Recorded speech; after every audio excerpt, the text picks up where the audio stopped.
so much, and thank you for making my task easier by introducing everybody so well. Hi everybody, I'm Mayuri, I'm a partner at Anagram Partners, and it's a pleasure to be here. Thank you, Kluwer, for having all of us here on behalf of the panel. I'm going to jump right in, given that we've had our introductions already. This has been a year of some amount of contradictions when it comes to our industry.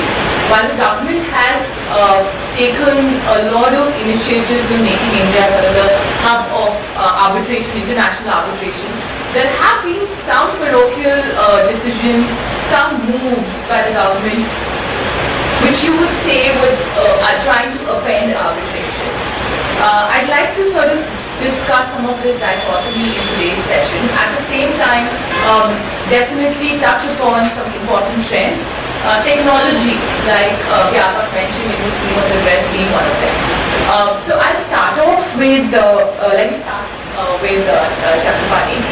Chakrapani, I want to start off, before we go deep into arbitration, international arbitration, all those issues, let's address some of the most key issues for our in-house guests here.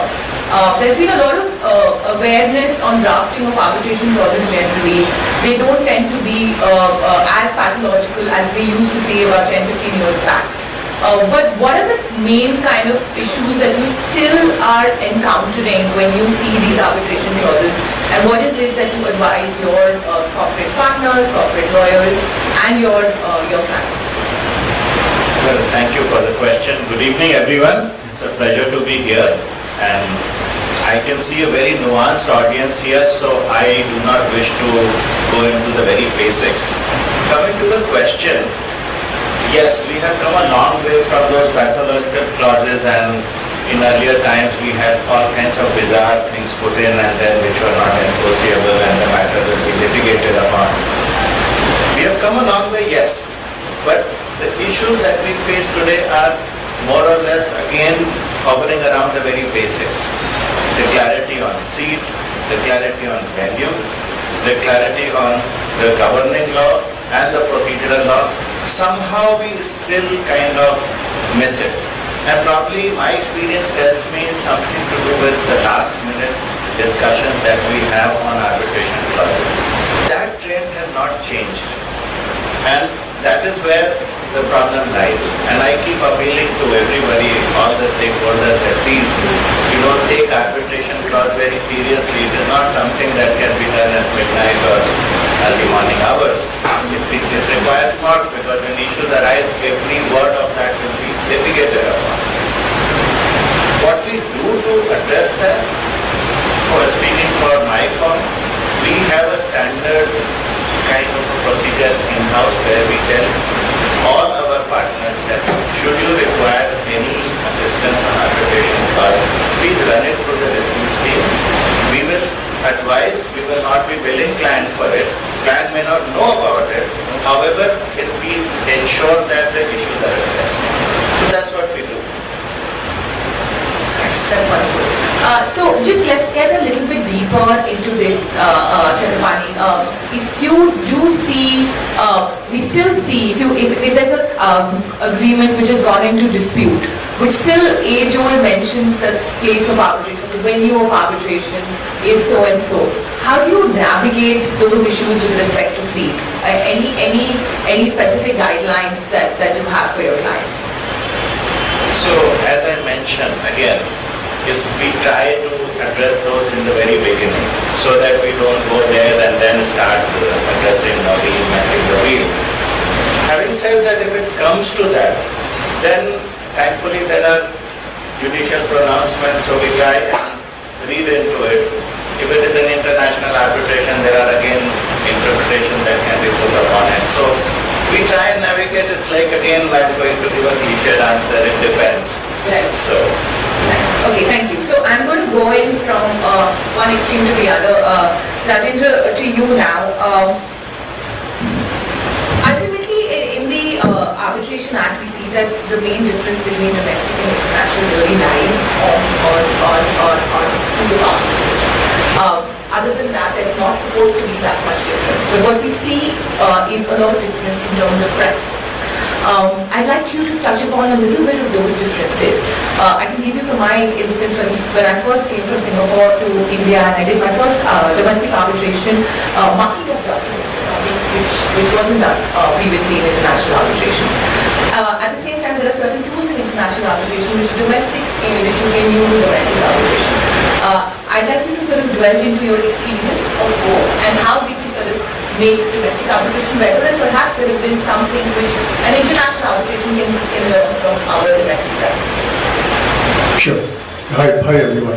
I think the first question that we need to bear in mind is I wouldn't draw such simple lines to say domestic, international, depending on the parties. I think it really depends on the exposure that the parties in question have. So even if it's a pure domestic arbitration, but if it's between two parties who are sophisticated, who have exposure to technology, who have exposure to international style, for example, memorial style pleadings, for example, the whole concept of discovery, it becomes a different game altogether. If you're dealing with a domestic party with an international party, but the domestic party doesn't have that exposure, then the domestic party will continuously keep dragging it to what typically would be the court rules when it comes to marking of documents, as you give an example. I think it really is the question of learning how would you make it as fast as possible. Having said that, unfortunately, in every arbitration there is at least one party which doesn't want it as fast as possible. And so therefore, depending on which hat you are wearing, you would want to be sophisticated or you would want to be old school. So I guess the learning really is, there are simple tactics. I mean, I remember when I did my first large international arbitration, when I saw transcription for the first time, I said this is unbelievable.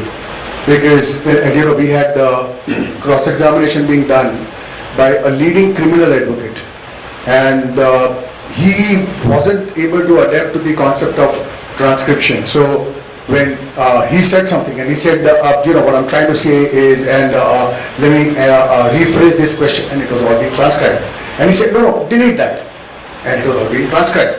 And he said, no, I don't want you to type that.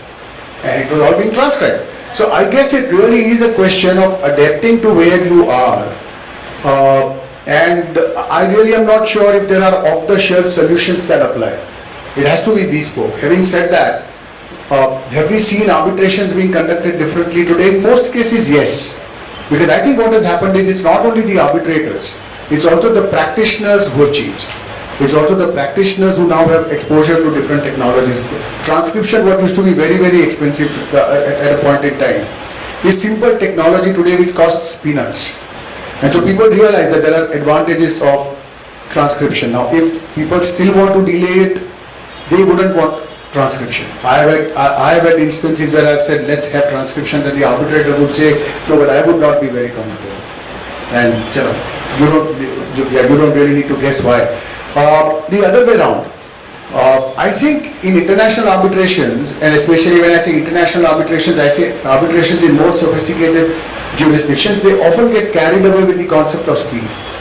So at times when it's great to have those stop clocks which say 1 hour is 60 minutes, all of us know that.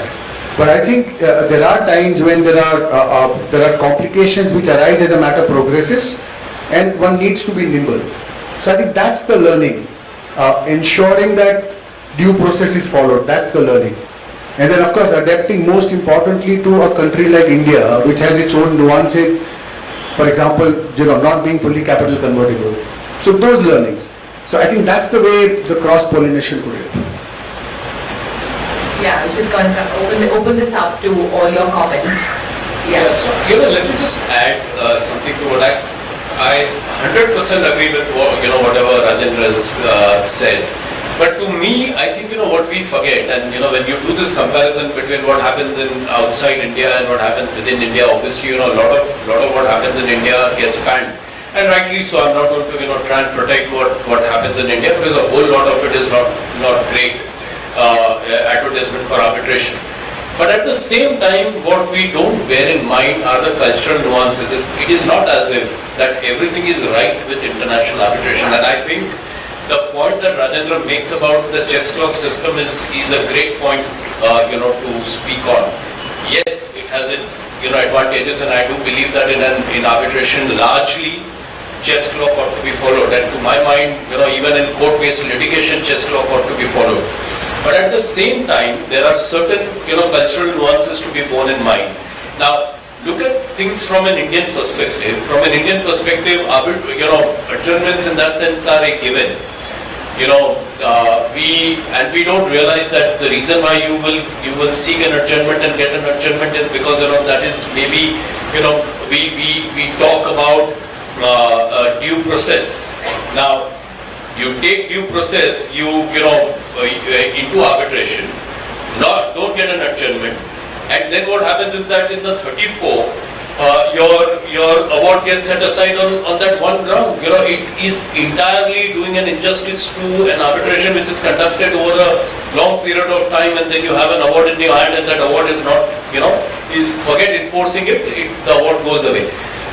What has happened over a period of time, and we all realize as you do both domestic and international arbitration, is that even international arbitration has somewhere become very rigid.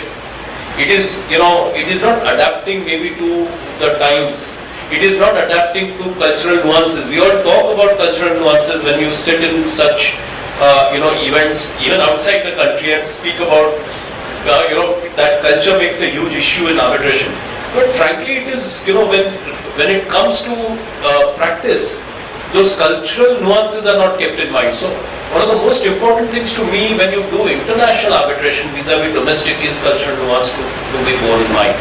So this cross-pollinization that you talk about, in cross-pollinization, yes, speed is something that we need to take into account. We need to take into account the fact that, though our Act says that don't follow the Civil Procedure Code and don't follow the Evidence Act, but the principles are to be followed. You bring all the good things here, but also bear in mind that it is not as if that everything is doomsday for Indian arbitration. There's a lot to be said for how the domestic arbitration is conducted, and a lot of it has to be borne in mind even when you go internationally.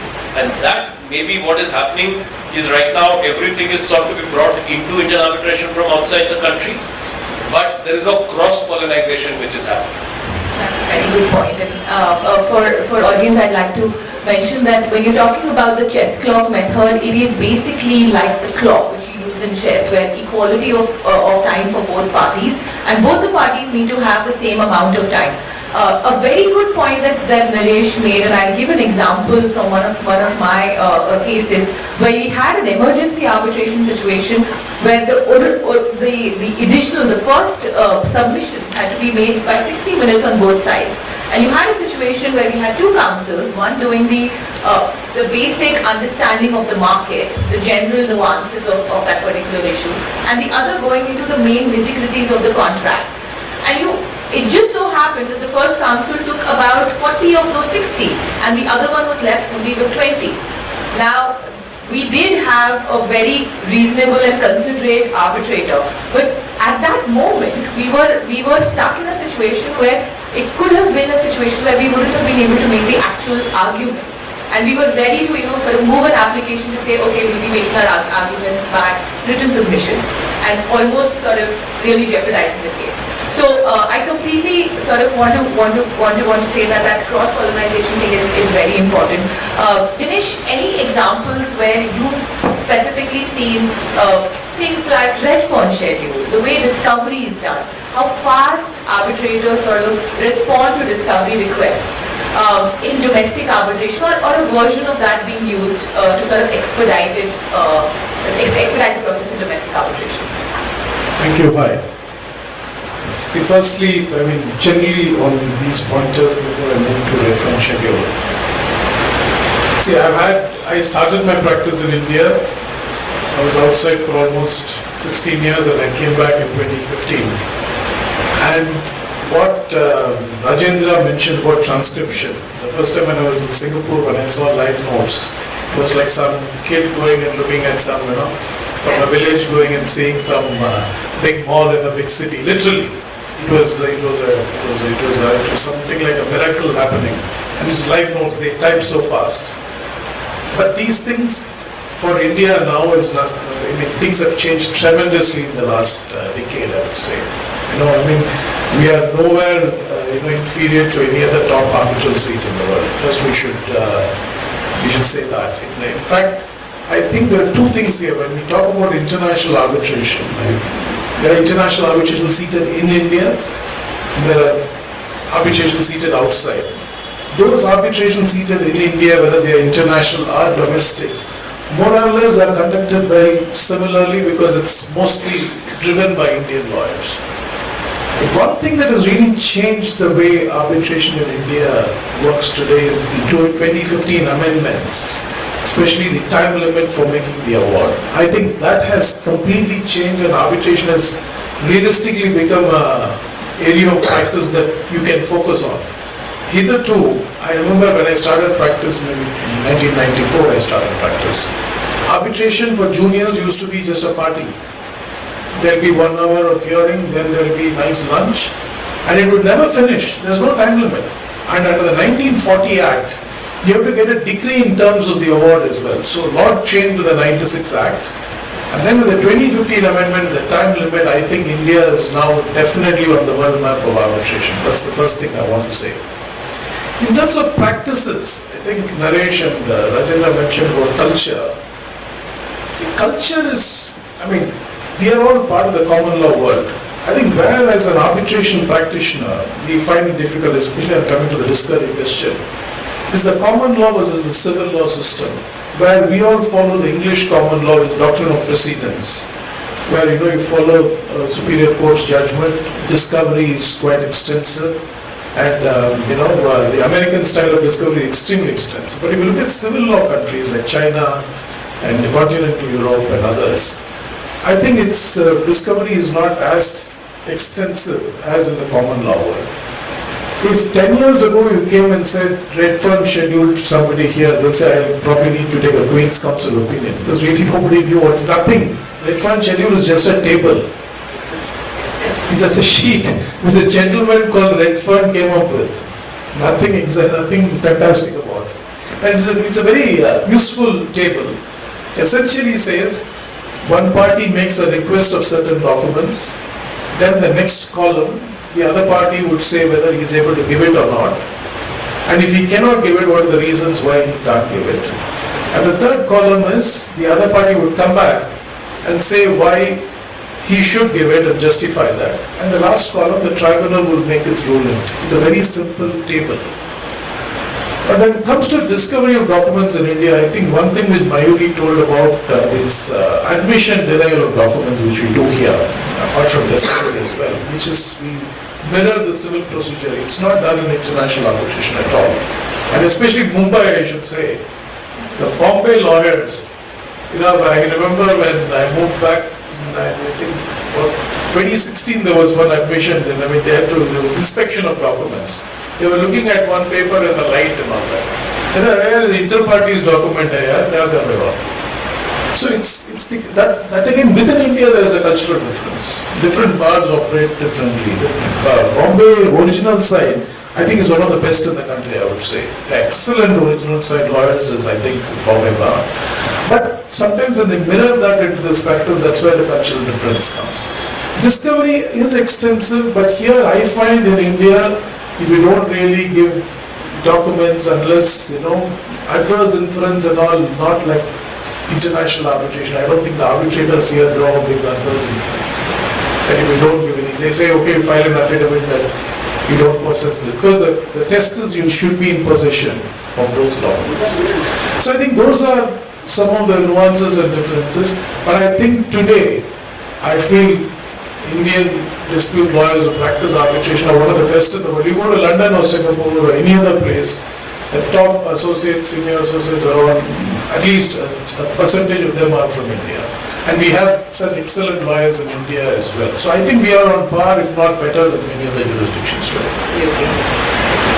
Okay, so I'm going to take the leaf from the transcription point that both of you made and delve into a little bit of technological advancement and get you here, Ruchi. So Ruchi, when it comes to research databases, what are the top 5 trends that you're seeing which is really changing the way young lawyers or even senior lawyers, everybody is looking at research databases. What is it that you're doing at your company to sort of enhance that? Sure, and before that, I just wanted to say first, thank you everyone for joining us on a Friday evening. I do concur with that point. It takes a lot to get everybody out of their offices or whatever plans you had on Friday evening to join us here. So sincerely appreciate that. And as I was listening to all the panelists here, I think it's very inspirational how each one of you is seeing the opportunity for this industry in the country. There are gaps, absolutely, we all understand, but I think the glimmer of hope in the kind of lawyers that we are producing, the kind of ecosystem that's being developed, it's very inspiring. And I hope we as technology provider can really play a part here now to also transform this industry to the levels that it actually needs to be at. And in that context, I think the big trends that we have started seeing are now, first and foremost, it's no more about just accessing content or databases which are logical to your own country. But it's a very cross-border tools, cross-border, absolutely. And I think more and more as we are engaging with law firms, with let's say the law offices and corporates, there is a demand that we want to understand how comparative laws are being treated, handled globally. And hence they're looking for database tools, systems which can help them access this information at the drop of a button or a click of a button. So this is where I think the technology plays a very big part in bringing the information together. The other piece that comes is the breadth and depth of content. It's no more about, okay, competition law, great, you have depth only in that, but it is about arbitration, it is about, you talk about it, the country is going through a transformation in itself, and hence the kind of cases, the kind of scenarios that are growing up in this country, it equally demands that depth and breadth of law, case law scenarios that are applicable here as well. Plus the fact that we're no more just a domestic, we're just not dealing with companies which are only handling domestic businesses but global businesses as well. And hence that parity of content is very much needed. Now shifting gears from content to actual tech, we have seen a huge leap and bound in the way AI is playing a part here. And I think the way legal research is now getting changed with advent of AI integration into some of these databases and tools is magnificent. It's truly bringing in the efficiency, the effectiveness of how students, legal professionals, or for that matter reputed lawyers are accessing information and using it to their advantage. It's also coming to the point where you can actually predict, looking at the historical data sets around arbitration on what could be the outcome of this scenario. And this is where I think we can help our fraternity. I think Vyapak made that point. The number of lawyers in the country to the number of cases, to the number of the kind of ecosystem that we need to build. And this is where tech can play a huge part in improving the legal research that can help them to do their jobs better. Not to forget the amount of ease with which this is happening. So AI sometimes sounds it has its own perils as well. But how do we make it a lot more natural to people? So the advent of natural language processing in tools is again a very big trend that we have seen. It's no more about I need to write very complex queries and then figure out how to do my research, but it's actually about talk the way you are talking to somebody who's your teacher or a tutor, and you can get your answers like that. I'm sure most of us are using ChatGPT, and it's a very natural way of conversing. And most of the legal databases, the legal tools that are coming out are now actually focusing on making it a lot more easier for audiences to extract the content out of it. Not to forget, we are in an age where students who are coming out of colleges are a different generation altogether. They cannot read, I see a very huge textbook here.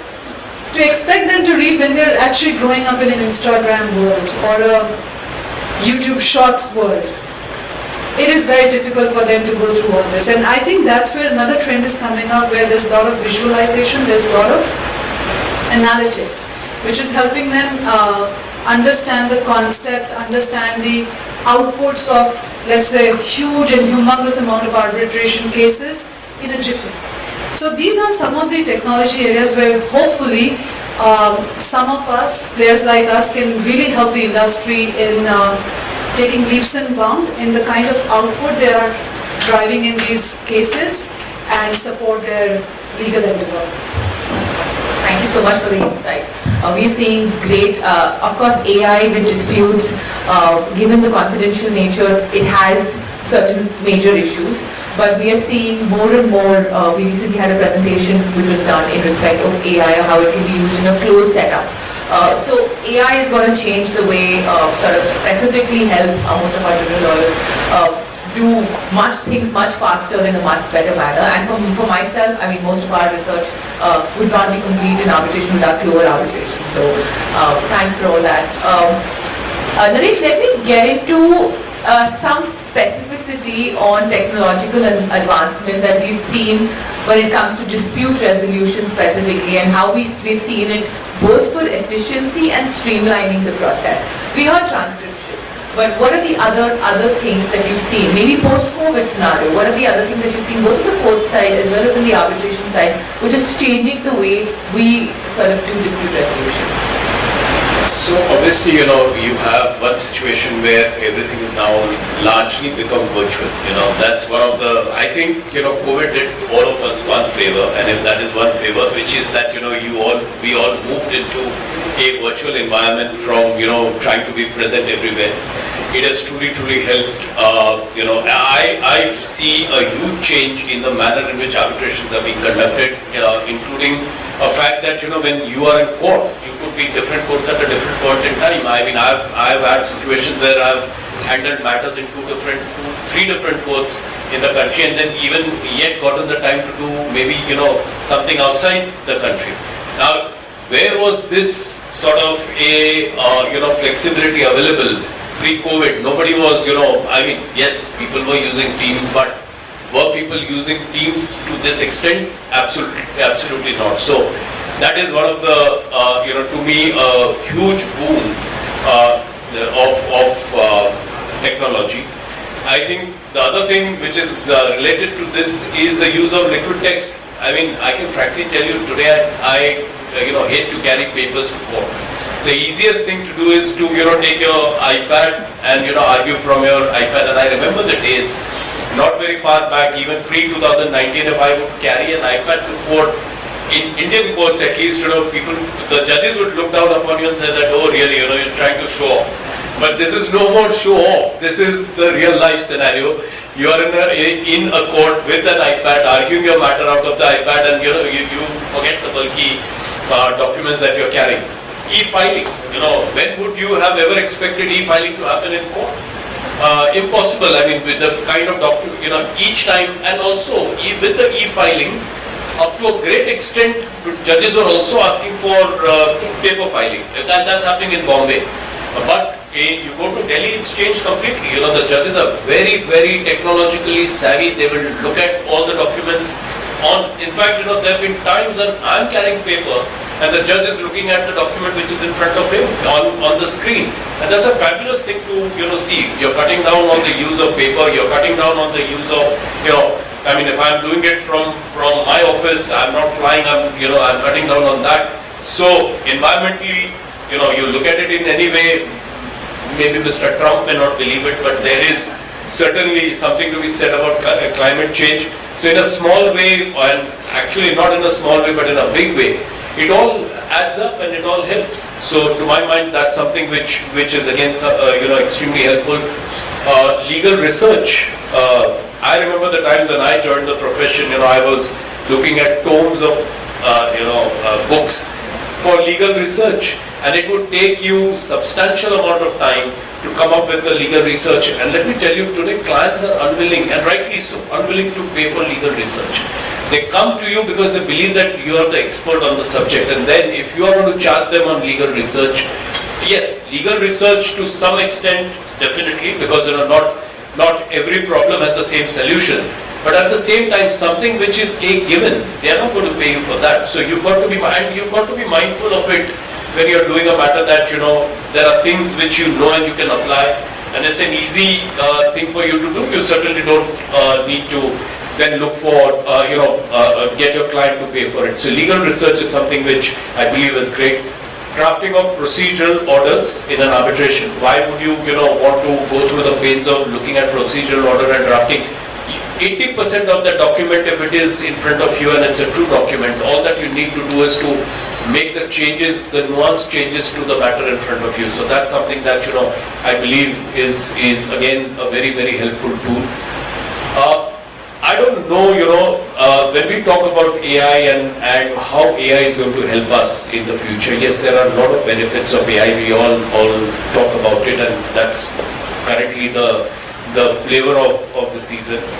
But at the same time, I do not, at least not in the near term, do I see AI being used for as an arbitrator.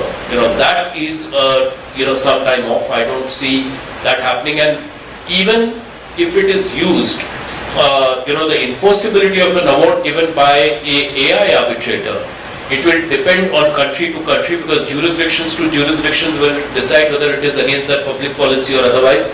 So whether that will be fully accepted or not, that's something that one needs to wait and watch.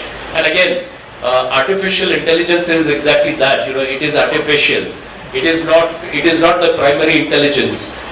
We forget as human, and we have this tendency, because once you have Instagram, everything else is forgotten, like Ruchi rightly mentioned. But there is a whole lot of stuff to be said about the primary intelligence, because that is what built the artificial intelligence, which means that there are biases that will, whether you like it or not, it is not necessarily that you put in a bias. It could be a bias which you not want to take into account, but it's gone in. So you've got to watch out for all of it. And I do believe that over a period of time, as machines learn and as us humans make machines far more sophisticated than what they are today, there will certainly be times for a AI arbitrator as well, but certainly not right now. Thank you so much. Thank you so much. So let's, we have only 10 minutes, and I want to touch upon two important topics. From technological advancement, I want to delve deep into the advancement we are making in a arbitration. Ganesh, if you can very quickly, maybe in about 2 to 3 minutes, just take an overview of how the changes that have been suggested to the Arbitration Act, how will it actually improve efficiency? Will it increase institutional arbitration? What are your thoughts on some of the key points? Okay, very quickly, I think some of the changes, I don't know, how many of you are lawyers in this room or in-house counsel?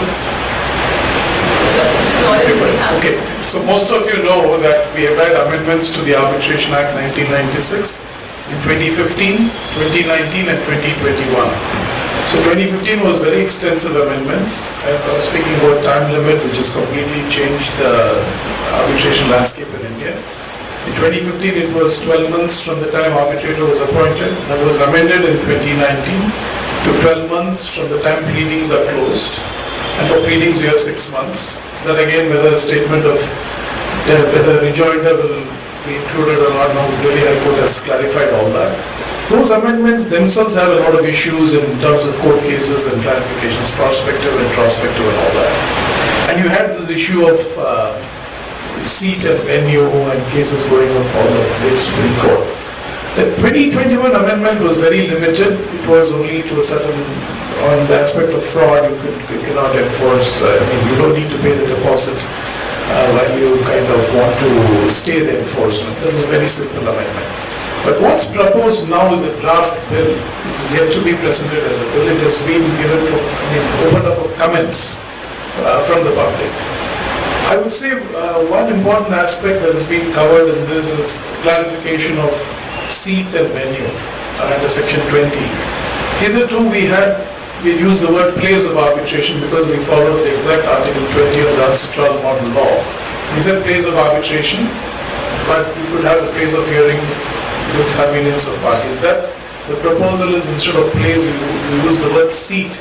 which will be the juridical seat. For example, if the seat is Mumbai, then the Bombay High Court will have a kind of supervisory jurisdiction for purposes of arbitration-related applications. That seat. And place of hearing has been expressly changed as venue. So this is not changed yet, this is only a proposal. That is one aspect that's been done. The other good thing that has been also done, which was missed out in the earlier round of amendment, was recognition of emergency arbitrator. We now have a proposal that a new section 9A be introduced, where emergency arbitrator, we recognize emergency arbitrator. If I think somebody does know very quickly, it is a arbitrator who comes in before the main tribunal is appointed for purpose of dealing with an emergency interim application. So it's not emergency arbitration, it's emergency arbitrator. Many people say emergency, there's no emergency arbitration. In arbitration, you have an emergency arbitrator. So earlier this concept was not recognized in India, so there was an issue. And in fact, so much so that there was a Supreme Court judgment in an Amazon case saying an order of an emergency arbitrator is, you can enforce it under section 17, but that was an arbitration seated in India. If the emergency arbitrator was outside, you would have to file a section 9 regularly and come. So now they have proposed this amendment to recognize the emergency arbitrator, and it will also apply outside the country. Like there are exceptions under section 2 for section 9, 27 and one more provision. So 9A is also been included. So that's another welcome move. One important thing they have done, I don't know, in their own wisdom, there's something called arbitration appellate tribunal that's been proposed for institutional arbitration. You know, most of the arbitration in India, I would say 90% is ad hoc, or even more, 95%. Very small percentage is institutional arbitration. This whole set of amendments is to improve institutional arbitration. There's a proposed Arbitration Council of India, which would recognize arbitral institutions. There's a lot of role given to the ACI, which is there. And there's this provision, if parties agree under institutional rules, they can agree, instead of a section 34, they can go to an arbitration appellate tribunal. And then you won't have an appeal like section 37 appeal. So instead of that, you will have this. But whether you could go on an SLP from that is a question. I think you could, is my view. We need to work. So there are a lot of these. Very important Schedule 4 of the Act, which now provides for a ad valorem fee structure for arbitrations, which if parties agree or the court wants them to follow that. The proposal is to omit, to kind of delete that schedule. So I don't know whether we are going back to square one again. Yeah. Thank you so much. Sorry, if I may Yes, interject on this appellate tribunal. Yes. It ties up nicely with what Rajendra and Naresh said earlier, to have Indian nuanced arbitration. Now we can have a separate session on this about whether it works or it will not work. But the point is, to me it appears that this is what the attempt is being made, to customize arbitration practice to Indian realities. Mayuri, I wanted to come in, and I think, sir, you made some very pertinent points on AI replacing humans and all. And I just wanted to take probably 2 or 3 minutes here. First, I did want to make it absolutely clear, AI is not technology and technology is not AI. And I think your points are so valid. So we as a company, Walters Kluwer, we operate in healthcare, we operate in legal, we operate in tax. Information is our base and content is our strength. Peer-reviewed, highly valued authors, etc. We're constantly approached by a lot of tech firms to say, give us your content and we'll apply AI on top of it to help lawyers, to help healthcare professionals. We as a firm, we're a $5 billion company and we have the same pressures as everybody else on AI adoption, absolutely. We've taken very strong calls to say when and how AI actually supports the content in true sense. And I think we take huge pride, while AI is at the core of innovation, we strongly believe in the statement to say when you have to be right. So that's our logo, by the way. That's our tagline. We cannot afford to give or leverage AI to give wrong information to our users. And we take it too seriously that we have said no to some large deals who wanted to leverage our content and apply AI on top of it to say, we'll make it easy for everybody else to consume. With a lot of technology comes responsibility as well. And I think that's where tech companies play a huge role. in driving the transformation, but a responsible transformation. So I totally agree what you said. We're not here to replace, but we're here to support in the right way. That's wonderful. No, I completely agree, especially for this sector, for the challenges that we have, confidentiality, case laws. For example, sometimes with AI, you wouldn't even know. They will say, okay, it'll put up a particular case, but how is it distinguished? Whether it's overruled, how new is it? Those are the challenges. No, thanks for that. I want to pull a leaf from what Ganesh said and bring it to Rajendra here. There's been a lot, the most number of cases have been on seat in place and venue, etc. Recently there's the RF decision which says that you're moving away from the closest connection test and going to the Shashwa principle to determine what is the seat. With the changes that are being proposed and where India is now, I'd like to get your practical advice. What would you say, for instance, you have a situation where it is a pure private equity transaction. The equity is based in India, it's pumping in money into an Indian company. The rules are outside India. What would you suggest? Would you move towards a seat outside India, or do you think you would still... this is for the audience. Or would you stick to a seat in India? What are your thoughts? What are the pros? What are the cons? Yeah, thanks. So I think the first thing that all of us need to be very clear about is I don't think we are in a very happy place when it comes to arbitration. We can keep telling ourselves that we are becoming an arbitration hub, amendments have moved things. The reality is, as they say, हमको मालूम है जन्नत की हकीकत, लेकिन दिल के खुश रखने को शायद ये ख्याल अच्छा है. The reality is that at every point in time, the training that one sees is how do we find faults. And that's the reason why we need to change to a proactive model from a reactive model. Today what's happening is there are drafting, so for example, there have been 2015, 2019, 2021 and hopefully 2025 amendments to the Arbitration Act. We are talking about a Contract Act of 1872, which has not been amended so often. So I think the question is, because what happens is, there are lawyers who spend time in suggesting amendments, and when it goes to people who have to make changes because of their own reasons, they make changes that suit them. That's the reason why we come up with examples where there are curative petitions which are being allowed. That's the reason why we come up with examples where there are government notifications which say we should not have an arbitration clause. But to kind of answer your question, again, the solution has to be bespoke. The solution has to be, what is the portfolio company doing? Is it a portfolio company which is into technology? Does it make sense for me to have ability to go and file a Section 9? Is it going to create enough pressure if the seat is in India, if I have an institutional arbitration seated in India, that I'll get an award? There's no automatic stay now. And so therefore, if there is a monetary award, even if he files a 34, the requirement to deposit will create sufficient pressure to have a sensible discussion. Or do I not want to expose myself to a 34, because a 34 takes forever. When we advise Kochi Tuskers to say that the stake has to be taken away retrospectively, we took it all the way to Supreme Court. It's a 2015 award. We are waiting for the 34 to be heard by the Bombay High Court, and we are in 2024. We've done HSBC Avitel, where from 2012 we enforced an emergency arbitrators award by effectively filing a Section 9. The award, the enforcement has been allowed after 9 years. And we know what a promoter would be able to do in 9 years to his assets. So therefore, of course, it's a separate thing that now, thanks to technology, we are able to find things which otherwise were not available. The key really therefore is that your arbitration clause, when you draft it, you have to be so alive to what you're trying to do. To the point that Chakrapani was making, and we ensure that any exception to a standard arbitration clause which the firm has to be seen by the disputes team, and we bill the client for it. Because I think that's the biggest value that you're delivering to the client. That clause gets tested when things are not going in the correct direction. And so therefore, the questions that you need to ask yourself is, do I want interim relief?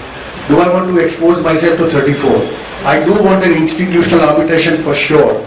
So therefore, I want to be sure that the seat is domestic, so therefore I have access to an emergency arbitrator. I guess the last and the most important question that we need to know is that there are two worlds of arbitration that exist. One is people who are in this room, and the other is you have examples like what happened in Ahmedabad, where there was an arbitrator who had a courtroom and was passing awards. So I think awareness is the most important thing. Thanks for that. Naresh, I think we have just a few minutes left. Naresh, I'll come to you now. So the trend recently has been that India is sort of pushing for arbitration, but when it comes to government, which is sort of the biggest user for arbitration, it's almost been like arbitration is great, but perhaps it's not for us. You've seen the government notification for procurement of domestic contracts, how the government has come out with a notification, and now all of it has been implemented. What will be the impact mainly on infrastructure sector, especially that this particular sector needs a lot more private-public partnership at this stage. More than going into what the notification is about, if you can discuss about what's going to be the actual impact on the business. So, incidentally we wrote an article and the tagline for the article was that arbitration is great but not for us. And two key points here. One is that it's a retrograde step. There's no doubt about it. And the second thing is that it's a protectionist measure. These are the only two things that come to my mind and nothing beyond that. Because, what are you doing? You are now saying that I'm going to take away, arbitration from my contracts. Now, you must recognize that almost all the large contracts that you have in the country are all government driven, obviously, because that's the capital expenditure of the government is what is going to take your economy forward. Now in that, if the government is going to say, and the government largely, we all understand this, 90% of the matters that you see floating around in courts are all government. Government is the largest litigant in this country, and that is, yes, absolutely. Karnataka has said that. The justification is that they are exposed to contempt proceedings. Absolutely. So, and that's a great point that Rajendra makes, that the reason why following this, it follows the guidelines. Following the guideline, the Karnataka government now says that we will not enter into any arbitration at all. Why? Because there are awards against us, we are not able to pay, and because of that there is a contempt proceeding against us. That's actually the reasoning for the entire notification. Yeah. So it truly, to me, what the notification wants to do is, they don't want to end up paying. The investors be damned. I'm sorry to say this, but you invest in this country, you bring money in, you do the job, you want to then take the money out of the country, you are told that, oh, come and face me in court. They will not pay. The only way that you can get the money out is by taking them now to court. In courts in India, where a suit will take you 2 decades minimum to get over, and then comes the execution. After that, if you've gotten over the appeal and the Supreme Court, then will come the execution proceeding and then the appeal and the Supreme Court. By the time maybe 2 generations at least would have passed by.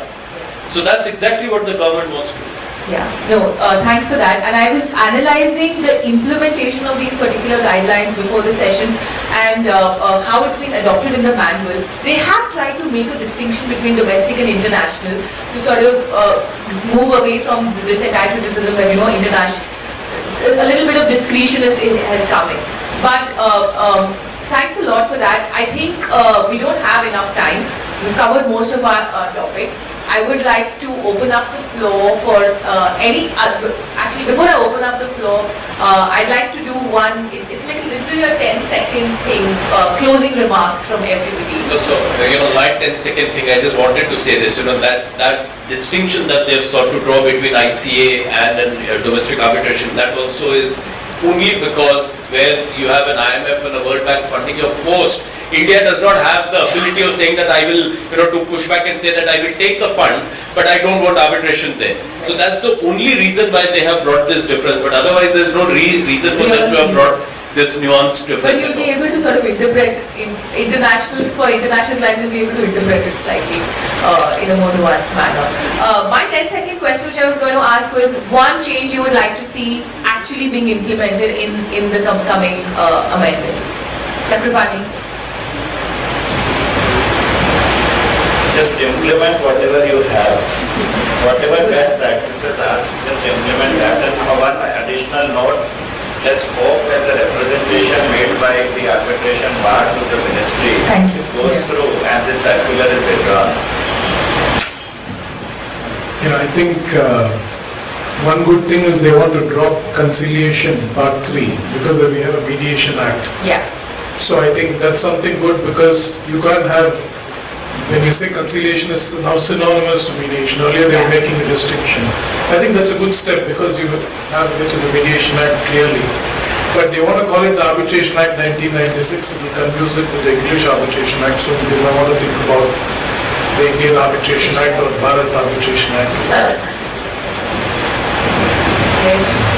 Oh, I thought I'd used up my 10 seconds, but anyway, thank you. Just 10 seconds. Yes, the only thing that I would think, is that, at least, and like what Chakrapani said, use up what you have rather than trying to bring about all these changes that you're thinking about, because those changes that you want will again be interpreted by us lawyers in a different way, and then you'll have more problems which come up in court. So beyond that, I don't think any one of us could suggest to the government. Well, so order 39 applications are called exhibit 5 applications. So therefore, Virendra Bhai once used to say that all of us are exhibit 5 lawyers, because that's what we do most of the times. I think the one that's really going to move the needle is the emergency arbitrator. And because if that is a push, as it happens in courts, that might be one reason why people would be sensible if there's some good interim relief. That was going to be, that was the word that even I was going to go. Any last thoughts, Ruchi? As an enabler to the legal industry, my only 10 seconds will go on. Legal industry, please invest in technology and make it efficient and very effective. That's the only way. Thank you so much.